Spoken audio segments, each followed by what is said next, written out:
다 같이 하나님 말씀 마태복음 28장 19절 20절이 되겠습니다.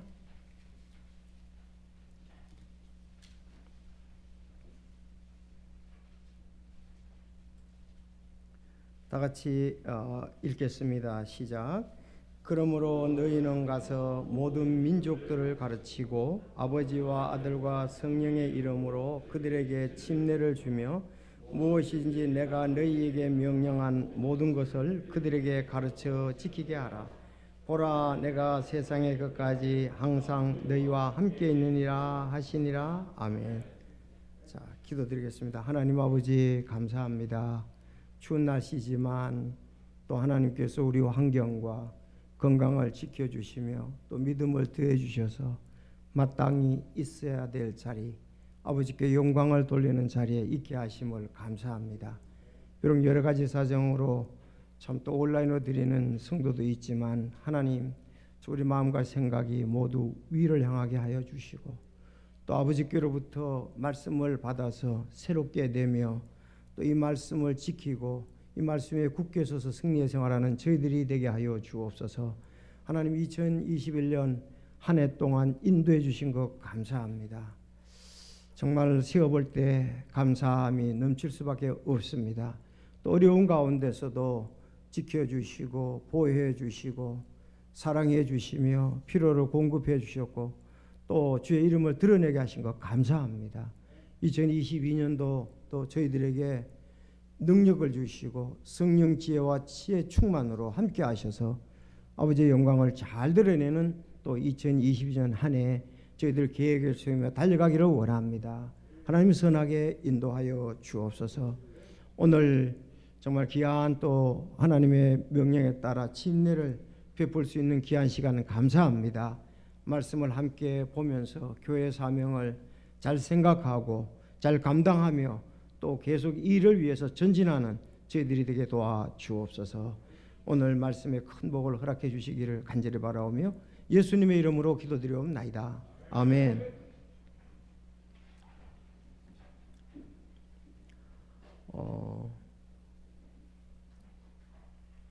20대 대통령 선거일이 2022년 3월 9일로 확정되었습니다. 그래서 지금 대통령 후보들이 열심으로 후보 연설을 하고 득표를 위해서 또 호소를 하고 있습니다. 이제 73일이 남았는데요. 3월 9일 날 대통령에 당선되면 그 두 달 후에 5월 10일 날 대통령 취임식을 하게 됩니다. 취임식할 때 취임에 대해서 선서하겠죠. 자, 미국은 이 대법원장 앞에서 하는데 저희 나라는 누구 앞에서 합니까? 잘 기억이 안 나죠. 그래서 국회에서 이렇게 내빈들을 모셔놓고 거기서 이제 산부 요인과 함께 이렇게 선서를 하게 되는데 대통령이 이제 선서에 이런 얘기를 합니다. 나는 헌법을 준수하고 국가를 보위하며 조국의 평화적 통일과 국민의 자유와 복리의 증진 및 민족 문화의 창달에 노력하여 대통령으로서 직책을 성실히 수행할 것을 국민 앞에 엄숙히 선서합니다. 제가 대통령이 아닌데 이렇게 했네요. 자, 이렇게 대통령이 무엇을 할 것인가 국민을 위해서 이렇게 선서를 했거든요. 자, 그런데 오늘 이 본문 말씀 마태복음 28장 19절 20절이잖아요. 이것은 대통령 선서와 이렇게 버금가는 교회의 대사명이라고 할 수가 있습니다. 교회가 무엇을 할 것이냐, 교회가 맡은 일이 뭐냐, 이 마태복음 28장 19절 20절입니다. 이해가 되십니까? 그래서 대통령이 무엇을 해야 될 것인가를 아마 틀림없이 대통령은 이 자기가 선서한 내용을 잘 숙지하고 계속 그렇게 되도록 노력을 할 것입니다. 교회는 오늘 읽은 말씀, 이 말씀대로 대사명을 가지고 이것이 이루어지도록 계속 우리도 숙지하고 그렇게 되고 있는가, 그런 방향으로 가는지 점검해 볼 필요가 있습니다. 여러분, 교회가요, 오늘 마태복음 28장 19절 20절을 자주 읽고 이것을 강조하고 이렇게 나가자고 하는 교회가 참 바른 교회예요. 좋은 교회예요. 하나님을 기쁘시게 하는 교회입니다. 그래서 여러분들 어떤 교회가 만약에 이 마태복음 28장 19절 20절을 상당히 강조하고 그렇게 하기 위해서 힘을 모으고 그 방향으로 나간다면, 야, 이 교회는 예수님의 명령에 따라 참 좋은 교회로 지금 방향을 향해서 나가고 있다, 이런 거죠. 근데 이 말씀이 거의 1년 내내 읽혀지지도 않고 보여지지도 않고 강조되지도 않는다면은 이 교회의 그 사명이 지금 무슨 일을 해야 되는지 성도들도 잘 모른다 이거예요. 그래서 최소한도 1년에 몇 번 정도는, 물론 암송도 하잖아요. 이거에 대해서 강조할 필요가 있습니다. 그래서 오늘 이제 이게 교회의 대사명에 관한 겁니다. 큰 우리 임무, 우리가 맡은 일이 뭐냐 이거예요. 그래서 따라합시다. 교회의 대사명. 뭐 사명이라고 하면 맡은 일을 말하잖아요. 맡은 일. 또 사신이나 사절이 받은 명령 그랬습니다. 사신이나 사절이 받은 명령이 있잖아요. 우리 대사들이 외국에 나가서 뭘 해야 되는가? 그처럼 우리는 하나님의 대사로서 이 땅에서 무엇을 해야 되느냐? 오늘 본문 말씀입니다. 이것을 잘할 때에 난 지금 하나님의 이 명령, 예수님의 사명, 이걸 잘 다 감당하고 있어. 이런 확신이 있다면 기쁨이 있는 거죠. 그래서 그것을 이루기 위해서 여러분들에게 그 교회의 섬길 부분도 얘기를 한 겁니다.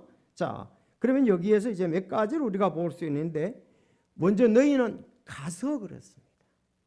가서.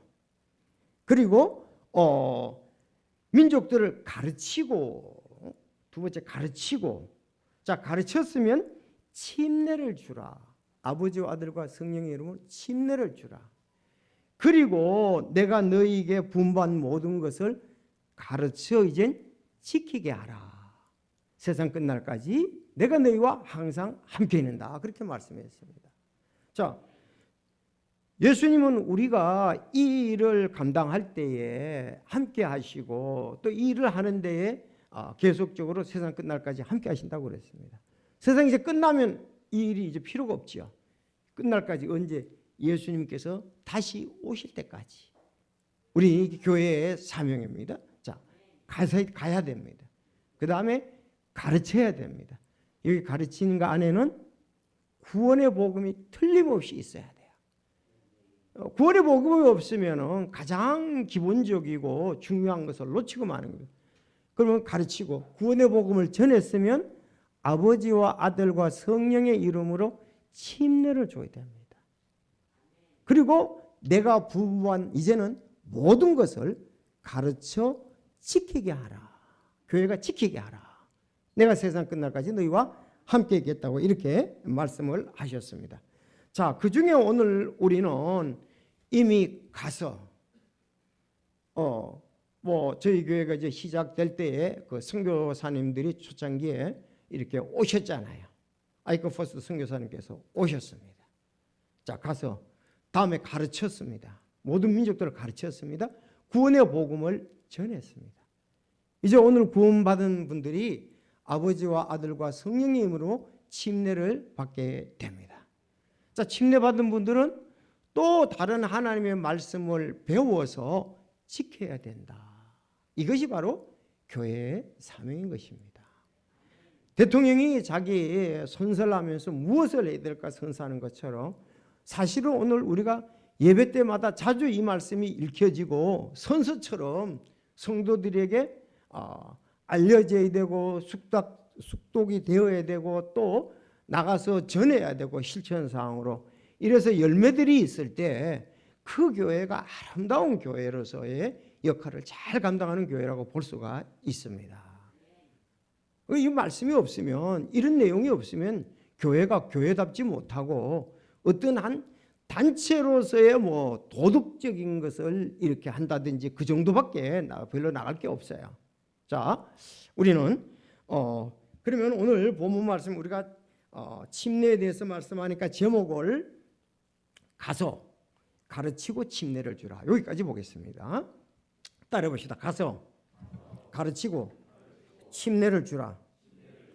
자, 그러면 오늘 여기에서 우리가 기본적인 것을 계속적으로 우리 살펴보도록 그렇게 하겠습니다. 자, 그러면 여기 오늘 한 5가지에 대해서 간단하게 구원받는 분들을 위해서 또 우리 성도 여러분들도 함께하고 내가 알아야 될 이런 부분이기 때문에 침례에 대해서 오늘 집중적으로 살펴보도록 하겠습니다. 그래서 침례 의원은 밥토다. 그리고 침례의 방법 마태복음 3장 16절에 잘 나타나고 있습니다. 침례의 의미는 골로새서 2장 12절에 잘 나타나고 있습니다. 침례의 조건은 사도행전 8장 30절에 잘 나타나고 있습니다. 침례는 지역교회에 주신 권위와 명령입니다. 오늘 마태복음 28장 19절에 나타나고 있습니다. 사실 이것은요 거의 우리가 외우다시피 해야 돼요. 군인의 길, 군대 갔다 오신 분들은 군인의 사명 많이 했죠. 자, 그런 것처럼 우리는 이것을 잘 아셔야 돼요. 그러면 하나하나 참 은혜 가운데 살펴보기를 원합니다. 자, 침례 의원에 대해서 좀 이렇게 의원에 대해서 얘기하기 때문에 제가 헬라어도 조금 얘기를 하면은 침례로 번역된 신약 성경 헬라어는 3가지가 나옵니다. 자, 동사 밥티조가 있습니다. 헬라어 동사 밥티조가 있는데 77번 나옵니다. 77번 많이 나오죠. 동사가 많이 나온다는 얘기죠. 침례를 주라 이런 것에 침례를 주라 받는 거 이런 것에 대해서 그런가 하면 명사 밥티스마 이것이 23번 나옵니다. 그럼 합치면 몇 번이죠? 100번입니다. 100번. 77번 다음에 23번이니까 100번이 나오고요. 그리고 인물을 가리키는 명사 밥티스테스라고 나와요.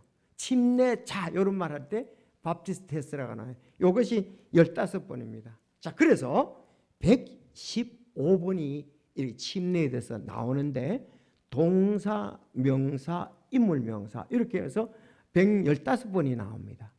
이 115번은 전부 다 밥토라는 데서 나왔어요. 어원이 밥토. 그러면 이 밥토라는 말이 쉽게 말하면 115번이라는 얘기인데 이것은 그 물속에 담그다는 뜻이에요. 밥토는 물속에 담그다는 뜻이에요. 담그다. 이 말은 염색한다는 뜻으로 쓰였습니다. 염색한다는 말로 쓰였습니다.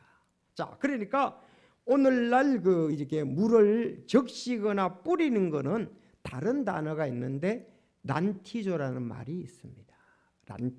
란티조라는 말이 있습니다. 자, 우리 마태복음을 찾아보겠습니다. 마태복음 3장에 3가지 다 나옵니다. 자, 마태복음 3장. 우리는 성경을 통해서 또 3장 1절. 자, 3장 1절 우리 장년부 읽어주시기 바랍니다. 마태복음 3장 1절 시작.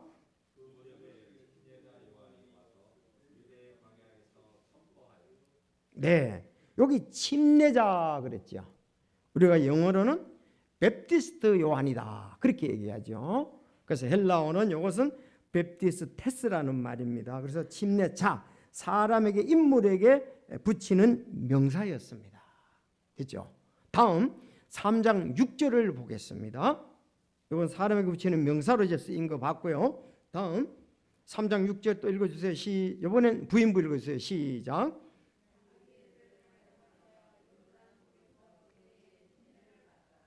침례를 받더라 그랬으니까 이거는 동사예요. 동사 밥티조라는 말입니다. 밥티조. 영어로는 baptize 그러죠. 영어로는 baptize 그러죠. 자, 마지막 한 가지가 남았습니다. 뭐 남았습니까? 이제 명사가 남았겠죠. 3장 7절입니다. 3장 7절. 자, 시작.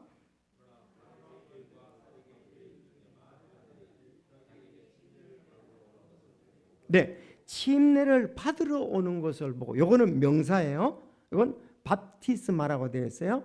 그래서 우리가 뭐 영어에서는 뵙티즘 이렇게 얘기하잖아요.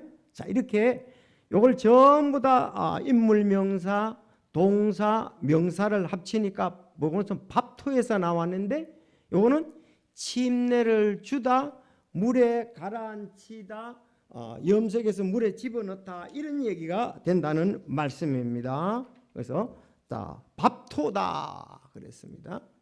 자, 염색하다는 그런 뜻이 있고 물에 가라앉다, 물에 집어넣다 그러는 것입니다.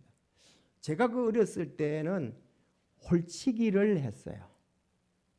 주로 여자분들이 주로 했어요. 우리 어머니들이라든지 또 젊은 우리 자매들 이런 사람들 홀치기 했어요. 홀치기를 했어요. 그러면 홀치기를 이렇게 해가지고 홀치기를 해서 물감에 집어넣는 거예요. 물감이 있는 곳에 집어넣어요. 그래서 건져내면은 그 염색이 되거든요. 염색된 것을 물에 막 씻어가지고 홀치 있는 것을 풀면은 그 부분에는 염색이 되지 않았습니다. 요즘은 초등학교 학생들도 이렇게 홀치기 하더라고요. 여러분 그 고무뱀도 있잖아요. 노란 거. 그걸로 여러 차례 손수건을 4번 묶으면 그 묶은 자리에는 염색이 안 됐어요. 그 효과를 누리는 거예요. 근데 염색하려면 어떻게 합니까? 홀치기 해가지고 집어넣어야 되잖아요. 완전히 집어넣죠. 그렇게 바로 이제 그 염색이라는 말에서 이 바토라는 말이 나왔습니다. 이거는 물에 가라앉다, 물에 집어넣다. 그러니까 염색할 땐 반만 넣을 수는 없잖아요. 전부 다 안 넣고 홀치기한 부분만 색깔이 이제 나도록 되어 있는데, 그러니까 염색하다는 말. 그러자면 보통 전부 옷을 염색을 해가지고 다 염색할 수도 있고, 염색하기 원치 않은 것은 홀치가지고 그 부분이 염색을 안 되도록 한다. 자, 그래서 이 말을 드리는 것은 이 밥토라는 말은 물에 완전히 집어넣는다, 가라앉는다 그 뜻이다는 것을 말씀을 드립니다. 이 중요하죠, 어원이. 자, 그러면 침례의 방법에 대해서 두 번째 말씀을 드리겠습니다. 침례는 어떻게 하느냐? 어원에 대해서 말씀을 두 번째 침례 방법에 대해서는 어떻게 하느냐? 예수님께서 어떻게 하셨느냐 보면 되죠. 예수님이 침례 받는 것이 마태복음 3장 14절에서 17절에 나와요. 자, 예수님은 어떻게 침례를 받으셨을까요? 침례자 요한에게 침례를 받았거든요. 당연히 요단강에서 침례를 받는데 물속에 들어가셨다가 나오셨죠. 물속에 갔다 나오셨습니다. 자, 그러면 지금 현재 이제 교단마다, 교파마다, 교회마다 이 침례를 하는 방법이 유튜브에 보면 여러분 영세식 치면은 뭐 많이 나오고요. 또 세례식 치면 많이 나오고 침례식 입력하면 그 예식을 하는 방법들을 많이 볼 수가 있습니다. 정말 제각각이에요. 제각각이에요. 자, 이제 영세식 천주교 같은 경우에 보면 이제 내가 뭐 몇 개를 이렇게 하는 그 성당에서 하는 것을 봤는데, 그 여기에다가 이제 물을 이마에 갖다 대고 뭐 주전자라든지 어떻든 그릇에 물을 받아가지고 여기다가 물을 한 번, 두 번, 세 번 뿌리고 밑에서 받는 거예요. 그릇에서 받기도 하고 뭐 조금만 뿌리니까 또 이렇게 뭐 다른 수건이나 가지고 이렇게 받기도 이래요. 그냥 몇 방 한 번, 두 번, 세 번 이렇게 떨어뜨리면 끝이에요. 이게 이제 천주교에서 대체로 합니다. 자, 그러면 일반 교회에서 이제 세례식이라 그래서 물을 이제 뿌립니다. 성부와 성자와 성령의 이름으로 세례를 주는 이렇게 하거든요. 그렇게 하는 데도 있고 또 찍게 됐어요. 여기 가지고 성부와 성자와 성령의 이름으로 세례를 주나. 또 그런 게 하는 거 있는가 하면 한 번 그냥 이래가지고 성부와 성자와 성령의 이름으로 세례를 주는 이렇게 하는 데도 있어요. 그야말로 참 많아요. 그런가 하면 어떤 데서는 이제 그 유아들에게는 물을 그냥 바가지 같은 데서 머리에서 부어서 밑에까지 붓는 방법이 있습니다. 그래서 대체적으로 이렇게 이제 보면은 방법들이 많은 걸 볼 수 있는데, 그 물 속에 몸 전체가 들어가는 것은 우리가 침수래다. 침례시키다 이렇게 얘기하고, 물을 부어 흘러내리도록 하는 것을 관수래다 이렇게 얘기합니다. 위에서부터 쭉 부어 그냥. 그런가 하면 머리에 물을 뿌리는 것, 보통 이렇게 하는 거죠. 이렇게. 즉시 그걸 갖다가서 우리가 살수래다 이렇게 얘기합니다. 자, 그러니까 침수래, 또 관수래, 다음 살수래 이렇게 보통 하고 있습니다. 합니다. 그런데 뭐 이게 제 마음대로 하면 됩니까? 그냥 나도 알아서 해요 그냥. 그게 아니잖아요. 성경에는 그 방법에 대해서 잘 말씀을 하고 있습니다. 성경에는 오직 한 가지밖에 없어요. 뭡니까? 당연히 침수래지요. 침수래입니다. 자, 예수님은 오직 한 가지만 제정하셨습니다. 만드셨습니다. 이렇게도 하고 저렇게도 너들 알아서 해라 그것도 아니고 교파말로 알아서 해라 교단말로 알아서 해라 그렇게 하지 않았습니다. 예수님은 요단강에서 갈릴리에서 오셔서 요단강에서 침례자 요한에게 물속에서 잠기는 침술의 침례를 받았음을 성경에는 말하고 있습니다. 예수님뿐만 아니라 초대교회는 전부 침례를 받았습니다. 다 받았다니까, 똑같이 그렇게 했다니까. 초대교회는 나중에 이제 바뀌어지게 됐죠. 예. 자, 마태복음 3장 16절, 예수님께서 침례를 받으시고 곧바로 물속에서 올라오실 때, 침례를 받으시고 물속에서 올라오셨습니다. 이 말은 뭐 요단강에서 세례를 받으시고 그 물 밖으로 걸어오셨다는 그 말이 아닙니다. 물에 들어갔다가 올라오신 것을 말씀하고 있습니다. 자, 그런가 하면은 요한복음 3장 23절에는 요한도 살렘 가까운 에논에서 침례를 주니 이는 거기에 많은 물들이 있기 때문이라. 그들이 와서 받았다. 여러분, 물이 많아야 되니까 와서 받아야 되잖아요. 그렇지만 뭐 여기 말하는 아까 얘기한 붓는 거라든가 뿌리는 것은 난티조라 그랬잖아요. 그건 올 필요가 없어요. 물을 가져가면 됩니다. 만약에 우리가 지금 이 밑에 침례탕이 있으니까 여기 침례탕이 없다면 우리도 가야지요. 물이 있는 데로 가서 받아야 되죠. 가서 받아야 돼요. 그러나 지금은 물이 있기 때문에, 잠길 만한 물이 있기 때문에 여기 물들이 많은 거나 다름이 없습니다. 자, 그러면 여러분 잘 아는 대로 그 이디오피아 내시에 관한 사도행전 8장 말씀이 확실한 증거가 되잖아요. 이디오피아 내시가 누가 상담을 했죠? 빌립하고 예수 그리스도를 전했는데 그가 믿게 되었습니다. 자, 이제 내가 침례를 받기 원한다 이렇게 얘기를 했습니다. 그래서 가다가 지금 마차에 둘이 타고 가는데 가다가 물 있는 곳에 이르러 그랬습니다. 그래서 둘이 내려가서 침례를 주고 침례를 받았습니다. 만약에 원래부터 세례였다면, 난티조였다면 어떻게 할까요? 당연히 마차 안에는 많은 물이 있잖아요. 그렇지 않습니까? 최소한도 몇 주 동안을 갔다가서 예루살렘에서 이디오피아로 돌아간다 그러면 그 안에는 물이 많습니다. 제가 지금 설교하는데도 1시간 내도도 물이 있잖아요. 이 물 가지고 뭐 한 수십 명 지금 세례를 줄 수가 있어요. 그야말로 군대 말로는 스피아강에 물이 얼마나 많이 있겠습니까? 그렇죠. 여러 개가 있겠죠. 최소한도 20리터짜리도 한 수두룩하게 있을 겁니다. 왜? 물이 많이 필요하니까. 음식도 먹어야 되고 물도 먹어야 되고. 물 없이 사람이 살 수 없거든요. 그럼 그 안에 마차 안에 물이 있단 말이에요. 거기서 성자와 성령의 이름으로 세례를 주노라면 끝 됐잖아요. 그게 아니라고요. 그게 아니었으면 분명하잖아요. 왜? 물이 많은 곳에니까 가다가 마차도 가도 물 있는 곳에 이르러 거기서 빌립이 이디오피아 내시에게 침례를 주었습니다. 뭐 사실 이것은 제가 얘기를 안 해도 일반 교회 목사님들도 다 아시는 바입니다. 천주교회 신부도 다 아는 바입니다. 근데 문제는 왜 이렇게 틀리게 하냐 이거예요.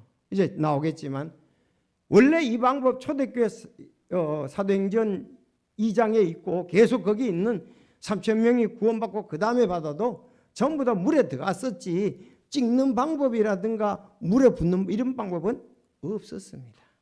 당연히 그렇겠죠. 하나님 말씀은 물에. 그래서 그가 명령하여 병거를 멈추게 한 뒤에 빌립과 내시가 둘 다 물속으로 내려가니 그가 내시에게 침례를 주니라. 저도 오늘 같이 물에 들어갑니다. 침례를 주기 위해서 물에 들어갑니다. 어떤 데 보니까 목사님은 밖에 있고 받는 사람만 들어가는데 그런 경우도 있지만 물에 같이 서야 될 거 아니에요. 물이 많으니까. 자, 그래서 줬다는 것을 볼 수가 있습니다. 자, 그러면 세 번째 의미를 보겠습니다. 왜 이렇게 침례 어원 말씀드렸고 침례의 방법 말씀드렸고 침례의 의미를 말씀드리겠습니다. 자, 여러분들 골로새서 2장 12절에 너희가 침례 안에서 그분과 함께 묻혔고 그분을 죽은 자들부터 살리신 하나님의 활동에 대한 믿음을 통해 침례 안에서 또한 그분과 함께 일어나느니라. 의미는 예수님과 함께 묻혔고 예수님과 함께 일어나는 것이 침례의 의미입니다. 침례는 성도 자신이 예수 그리스도의 보혈로 지금 제3의 구원을 받았음을 하나님과 여러 사람들 앞에 공개적으로 공포 순종하는 그런 표시가 바로 침례다. 그렇게 보면 되겠습니다. 자, 그러니까 그리스도인의 침례는 구원을 이루신 대속의 예수님의 죽음과 매장과 부활을 상징적으로 보여주면서 특별히 예수님과 함께 내가 똑같이 죽었다가 묻히셨다 부활했다는 걸 보여주는 아주 중요한 의식이다. 이렇게 볼 수가 있습니다. 로마서 6장 4절에서도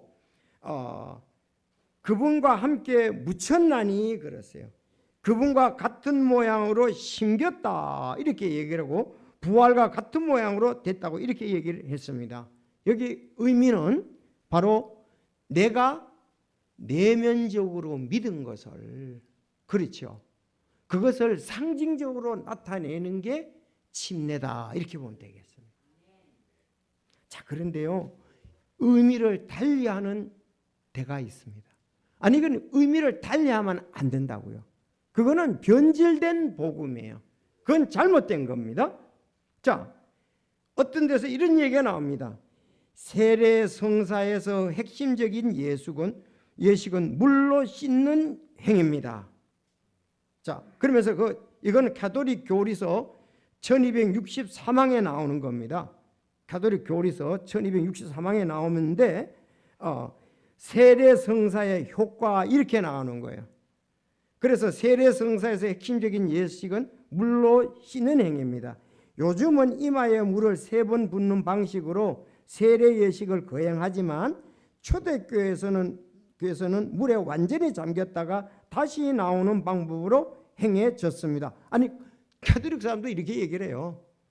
초대교회는 물에 완전히 잠겼다 나오는 방식으로 했는데 우리는 지금 머리에 이렇게 3번 붓는 걸 하는 이런 씻는 행위를 한다 이렇게 얘기를 하고 있습니다. 자, 그들 스스로가 어떤 것이 옳은지를 얘기를 했어요. 자, 그러면서 계속 얘기하기를 세례 성사는 말 그대로 우리를 깨끗하게 씻어주는 성사입니다 그랬습니다. 그래서 우리는 세례 받기 전에 모든 잘못을 용서받게 됩니다. 세례 받기 전에 모든 잘못을 세례를 받고 난 다음에 용서받게 됩니다. 뿐만 아니라 우리가 의식하지 못하지만 인간이라면 누구나 갖고 있는 원죄까지도 사라지게 됩니다. 원죄까지도 사라지게 됩니다. 세례를 통하여 모든 죄, 원죄와 본죄 그리고 모든 재벌까지 용서를 받는다. 세례로 다시 태어난 사람들에게는 하느님 나라에 가는 것을 가로막을 아무런 죄도 남아있지 않다. 곧 아담의 죄도 본죄도 죄가 가장 중요한 결과인 하느님과의 단절도 남아있지 않는 것이다. 이거 맞습니까? 여러분 전부 다 긴장하시는데 틀렸습니다. 아니, 세례를 받는 게 여기 물을 3번 이게 씻어 받는 게 원죄와 그 다음에 본 죄와 모든 죄를 다 용서받는 것이다. 그렇게 얘기를 했습니다. 이건 이렇기 때문에 문제가 되는 거예요. 이건 완전히 비성적입니다. 성경이 말씀합니다. 친히 나무에 달려 자신의 몸으로 우리 죄를 지셨으니. 자, 그리고 피 흘림이 없은즉 사함이 없느니라. 우리의 죄는 예수님의 십자가에 보혈로 씻겨지는 거죠. 침례나 세례나 영세를 통해서 씻겨지는 것이 아닙니다. 그거는 하나의 내가 그렇게 예수님의 보혈로 씻겨졌다는 것. 우리가 예수님의 보혈로 씻겨져. 이제 우리가 의미가요. 여러분들이 오늘 간증을 하고 난 다음에 물에 섭니다. 함께라는 의미라고 그랬죠. 내가 예수님과 함께 섰습니다. 함께 십자가에 못 박혔습니다. 함께 죽었습니다. 함께 장사됩니다. 함께 부활됩니다. 이것을 상징적인 것으로 나타나는 게 내 마음에 이미 된 것을 밖으로 나타나서 다른 사람에게 내가 예수님을 이렇게 믿었습니다. 그건 공포하는 것, 신하는 거다. 이렇게 보면 됩니다. 보세요. 이렇게 되니까 거기에서 나온 교회들도 세례를 받는 게 죄를 씻는다고 얘기하는 거예요. 엄청나게 이게 잘못하는 거잖아요. 완전히 이건 비성서적이에요. 세례 받아가지고 천국 가는 게 아니에요. 침례 받아서 천국 가는 게 아니에요. 영세 받아서 천국 가는 게 아니에요. 유아 세례, 유아 영세 받아가지고 가는 것이 아니라는 말입니다. 침례 안 받아도 천국 갑니다. 세례 안 받아도 천국 갑니다. 왜? 예수 그리스도의 십자가의 보혈로 우리 믿고도 간다. 우리 찬송하잖아요. 나의 죄를 씻기는 예수의 피밖에 없다고 그랬잖아요. 안 받아도 갑니다. 안 받아. 십자가에 달린 강도가 침례나 세례나 영세 받았습니까? 안 받았습니다. 거기는 십자가 위에서 예수 그리스도를 메시아로 받아들여서 내가 너와 함께 낙원에 있겠다. 안 받아도 갑니다. 근데 왜 받습니까? 하나님께서 그거를 공포해서 다른 사람들에게 믿은 것을 알리고 또 교회의 회원이 되고 그렇게 하라고 우리에게 주신 것이에요. 그래서 저는 지난주에 수요일 날 참 찬송 부를 때 너무 복이 되고 크게 부르고 감동이 돼가지고 목이 다 쉬었어요. 그래서 수요일에 설교하고 난 다음에 214장 찬송, 이 어두운 세상 내게 줄 수 없는 기쁜 소식을 나들었네. 내 죄 대속하려 예수 죽으신 곳 저 갈보리 십자가, 갈보리 날 구한 곳, 내 모든 죄 덮은 곳, 내 죄와 흠을 주가 지신 그곳, 저 갈보리 십자가. 저 매운 채찍 쓰린 가시관이 주의 사랑을 나타내네. 내가 주의 이름을 처음 부른 그곳, 저 갈보리 십자가. 3절 주 은혜로 넘친 얼굴 바라봤네. 십자가 위에 달린 주님, 내 죄 대속하려 피를 흘린 그곳, 저 갈보리 십자가.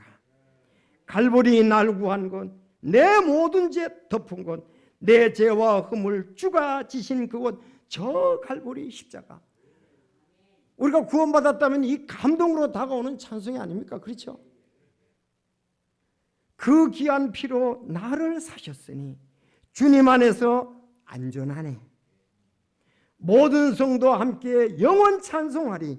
저 갈보리 십자가, 갈보리 날 구한 곳, 내 모든 죄 덮은 곳, 내 죄와 흠을 주가 지신 그곳, 저 갈보리 십자가. 오늘 침례받은 여러분들은 갈보리 십자가에 나아가서 주님과 함께 죽고 주님과 함께 묻히고 주님과 함께 부활하기 때문에 내 마음에 이미 그렇게 네가 마음으로 진실로 믿으면 침례를 주겠다 그랬잖아요. 나 그거 믿습니다. 그래서 오늘 침례를 베푸는 거예요. 그래서 이 의미가 달라졌지 않습니까? 그런 것은 우리가 함께 할 수가 없습니다. 계속 보면은 그러면 침례 조건을 보자. 이게 다 끝나갑니다. 침례 조건. 자, 침례 조건. 누구든지 예수님을 믿으면 곧바로 침례를 주라는 명령이 있습니다. 이디오피아 내시는 믿음 고백과 함께 즉시 침례를 받았습니다. 사도행전 8장 37절 빌립이 이르되 만일 그대가 마음을 다하여 믿으면 받을 수 있느니라 하니 그가 응답하여 이르되 예수 그리스도께서 하나님의 아이심을 내가 믿노라. 오늘 이분들도 이제 자기가 믿은 것을 신앙 고백을 교회에 할 겁니다. 자, 내가 어떻게 믿었는가를 여러분들이 이제 신앙 고백을 할 겁니다. 마음으로 믿어서 입으로 시인하지 않습니까? 하나님께 입으로 시인하지만 또 우리가 한 시인해서 성도들도 하나가 됐다는 걸 알려주는 것 아니겠어요? 간증이, 고백이. 자, 그래서 사도행전 8장 37절에 이디오피아 내시는 빌립이 준 침례를 받았습니다. 믿고 난 다음에 지금 마차에서 상담을 했잖아요. 신앙 상담을 올라오라 그래가지고. 그래서 내가 침례 받겠다 그러니까 물이 있는데 곳에 가서 바로 침례를 받았습니다. 자, 그런가 하면 같은 이제 그 사도행전 8장이고 같은 사도행전 16장에 가보면은 여러분 잘 아는 대로 자주 옷감 장사 루디아 있죠? 루디아도 믿고 바로 침례를 받았습니다. 같은 장에 또 사도행전 16장에 또 나오지요. 간수가 가정이 함께하는 사람들이 바로 믿고 침례를 받았습니다. 그럼 침례의 조건은 뭡니까? 예수님을 믿는 거야. 믿는 거. 좀 전에 얘기했지만 그 의미 믿는 거예요. 믿고 우리는 받아야 됩니다. 만약에 어떤 사람이 믿지 않고 받았으면은 그거는 다시 받아야 돼요. 자기가 믿고 난 다음에 받아야 되죠. 믿고 난 다음에 다시 받아야 됩니다. 자, 그런데 이게 변화가 있었어요. 조건이. 이게 문제가 됩니다. 오늘날 교회들이 왜 자기 마음대로 침례를 세례 영세를 하느냐 이거예요. 이게 자, 이렇게 변형된 그런 내용들을 보면 이제 먼저 실제를 이제 예를 들어서 보고 왜 그렇게 됐는가를 말씀을 드리겠습니다. 지금 천주교에서는 어른들에게 세례를 주기 전에 교리 문답서 공부를 위해서 학습 기간을 둬요. 장로교나 거의 비슷합니다. 그 기간이 지나야 세례를 줍니다. 자, 그런데 우리는 천주교의 관행과 달리 누구든지 믿으면 준다. 자, 이렇습니다. 그 사람들은 등록을 한 후 예비 신자 카드를 받아요. 자, 이거 뻔해요. 다 천주교 장로가 비슷한데요. 내가 오늘 예배당에 나왔어요. 여러분은 오늘 예배당에 나왔습니다. 그러면 여러분들이 이제 우리는 방문자라고 그러는데 그 사람 지금부터 나왔으면 6개월 후에 이제 그리고 6개월 동안이라든지 이 교리 시간에 출석해서 그 교리를 배워야 이제 영세를 받는 거예요. 일반적으로는 그렇죠. 일반 교회에서는 제가 그 장로교회 헌법도 이렇게 보면은 어떤 사람이 교회에 처음 나옵니다. 이제 원입이라고 그렇게 표현을 하는데 하면 이름을 써요. 그럼 6개월 동안 있다가 6개월 후에 학습 세례를 받습니다. 학습, 공부를 하는 거죠. 그것도 전부 대답이에요. 하나님께서 천지를 창조하는 걸 믿습니까? 네. 예수님께서 십자가에서 우리 죄를 위해서 돌아가셨을 믿습니까? 네. 이제 이 말씀대로 살겠습니까? 네. 그런 식으로 이제 세례 문답에 예예 하면 다 돼요. 다 보면 나옵니다. 자, 그래서 보통 1년 후에 세례를 받죠. 그런데 성경에는 1년 후에 받는 것이든지 6개월 후에 받는 게 없어요. 그래서 우리는 형편에 다니면은 형편이 되면 바로 받는 것이 좋습니다. 그래서 우리는 기간을 두지는 않습니다. 그래서 봉청동 그 낙성대 성당의 글을 인용해 보면 등록을 한 후 예비 신자 카드 발급을 받고 적어도 6개월 동안 교리 시간에 출석해야 영세를 할 수 있습니다. 영세란 세례를 받는 것을 말합니다. 영세하지 않은 사람은 신자라고 하지 않고 예비 신자라고 합니다. 이렇게 나왔고요. 자, 이제 일반 교회들도 교인의 구분고 원입인 예배 참석하는 거, 그 다음에 학습교인 6개월에 대해서 학습 문답을 받은 자, 또 학습 문답을 받은 후 6개월이 돼야 세례를 받습니다. 자, 이렇게 해서 이제 세례교인이 되면 이 사람은 공동의회에 참여하여 선거권을 가지며 성찬에 참여할 수 있다. 이렇게 나오는 거예요. 근데 입교인이 있습니다. 이게 문제죠. 입교인이. 입교인은 어떤 사람이냐? 유아 세례를 받은 사람이 만 14세가 되면 자기 신앙을 고백하고 입교 서약을 한 후 이들은 유아 세례를 받았으니까 세례를 안 받는다 이 말입니다. 그렇죠? 그래서 유아 세례는 이제 만 2세 미만자로서 부모가 신앙 고백과 서약으로 세례받은 교인이 되는데 입교식을 거행한 후 성찬하여 세례교인과 동등한 권리와 의무를 가진다. 이렇게 그 송파구 오륜동 서문교회 장로교 고신칭대에 나온 것의 출처가 거기서 나왔습니다. 그러면 이것이 역사적으로 좀 봐야 되는데요. 굉장히 이번에 아주 중요합니다. 제임스 밀턴 캐롤의 피 흘린 발자취를 보면 로마 제국의 콘스탄트 황제가 있죠. 콘스탄트 황제가 기독교를 국교로 공인한 것이 몇 년도입니까? 여러분 잘 아는 대로 하도 이건 시험에 많이 나오니까 313년이잖아요. 기독교를 국교로 인정했다. 콘스탄트 황제가. 그런데 이제 콘스탄트 황제가 되고 난 다음에 교회의 권위를 강화시켰어요.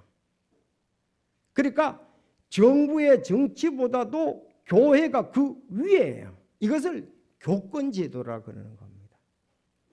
그러니까 종교회의에서 결정한 것이 나라의 어떤 법보다도 위에야. 그래서 로마 가톨릭에서는 교황이 모든 세속 권위 위에 있어서 국가라 할지라도 교회의 승인이 있는 한도 안에서 권력을 행사할 수 있다고 주장했습니다. 이게 교권제도다. 그렇죠. 그러니까 이 교황 이 사람들은 교권제도 종교회의에서 결정하면은 그래서 밀라노 칙령 전부 이런 것이 종교회의에서 결정돼 그건 완전히 그대로 지켜야 되는 겁니다.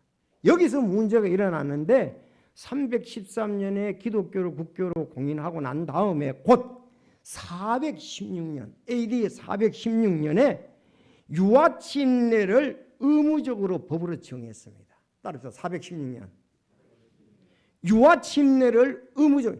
유아는 모든 유아들은 침례를 받아야 돼. 유아 침례 물에다 넣습니다.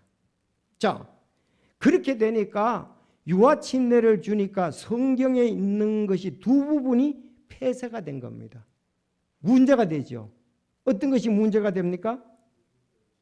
자, 믿는 자의 침례, 신앙 고백이 이제 신앙 고백이 없어진 거예요. 아니 유아 침례를 받았으니까 교회가 커도 신앙 고백은 없잖아요. 자동적으로 침례 받았으니까 믿는 자의 신앙 고백이 없어진 거예요. 사도행전 8장 37절이 없어진 거예요. 그런가 하면은 침례는 신앙 고백을 하고 자기가 자발적으로 개인적으로 순종하는 거잖아요. 근데 이거는 부모가 했단 말이에요. 부모가 어린아이를 데리고 했으니까 됐단 말이에요. 그러니까 이 부분이 이제 문제가 된 겁니다. 여러분 침례는 말씀드린 대로 내가 믿음을 고백하고 내가 자원하는 마음으로 순종하는 마음으로 받는데 부모가 다 해줘 버렸어. 어린아이에게. 그러니까 이거는 비성서적인 거예요. 성경이 그런 거예요. 그래서 아니 지금 성경을 이렇게 보면 어떤 것이 옳은가 그른가가 잘 나타나고 있단 말이에요. 이렇게 천주교가 AD 416년에 유아 침례, 처음엔 유아 침례였습니다. 그러다가 번거롭고 힘드니까 유아 세례로 바뀌어서 오늘날은 뭐 아이들도 여기 물 3번 이렇게 흐르도록 했습니다. 그래서 유아 침례가 AD 416년에 정해졌는데 그 426년부터는 이제 416년에 의무적으로 법령이 됐고 이제 그 10년 후에가 법령으로 정해진 10년 후부터 암흑시대가 시작이 되었습니다. 그 500년부터 우리가 AD 500년부터 약 암흑시대 이렇게 얘기했잖아요. 그때부터 언제까지? 종교계획 1500년까지 약 1000년간의 암흑시대가 있었습니다. 맞습니까? 16. 그래, 천년간에, 이 천년간에 암흑시대가 있었는데 이때에 5천만 명이라는 사람이, 우리 남한 인구보다 더 많습니다. 5천만 명이 되는 사람들이 전부 다 죽었습니다. 왜? 이 유아 침례 때문에, 구원의 문제 때문에, 자발적인 순종 문제 때문에, 그것이 피 흘린 발자취 역사에 잘 나타나고 있다는 것입니다. 그래서 오늘 얘기했는데 이건 피 흘린 발자취하고 피 흘린 선조들하고도 관계가 된다. 이 얼마나 역사적으로 귀중한 일이냐. 만약에 침례교가 그런 부분이 없이 그런다면 그거는 피 흘린 발자취의 정체성이 없는 거예요. 그래서 우리가 교회 선택이 중요하다는 말씀이 거기서 나오는 거예요. 앞에도 봤지만 천주교에서 이 구원 문제가 침례 문제 바르지 않지 않습니까? 그렇죠?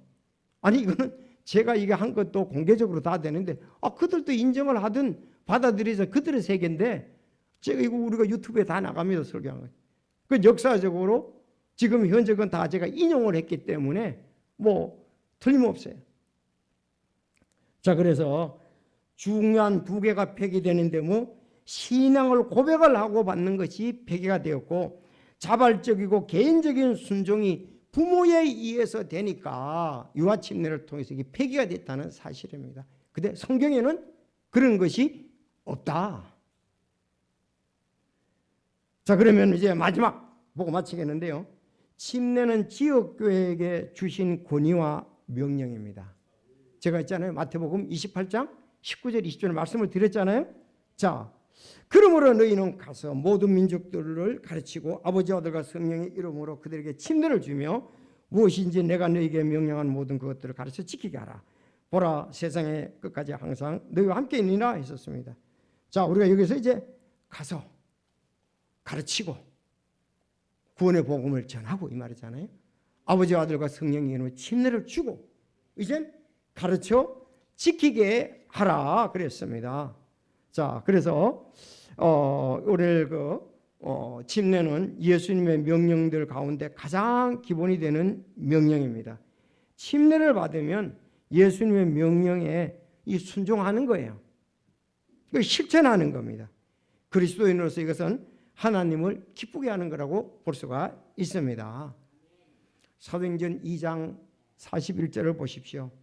그때 그의 말을, 베드로의 말을 기쁘게 받아들인 자들이 침례를 받음에, 예수 그리스도가 죽고 살아나서 부활해서 메시아 된다는 거잖아요.